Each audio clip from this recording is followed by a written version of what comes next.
বাজি করা বাজি কর এটা বাজি করা নাকি আমার গোটাই আমার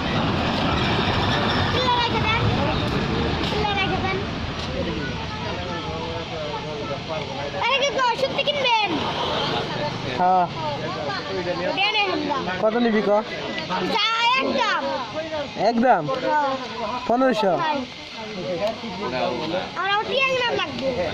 জান ওরে পছন্দ লাগছে তাই দাম দিতে হবে ওটা 500 টাকা করে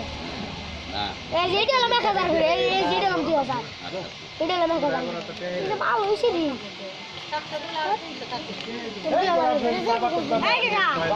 এডি 1500 আর যেটি 2000 এটা আমি তো বাড়ি নাতে রান্না দিতেছি না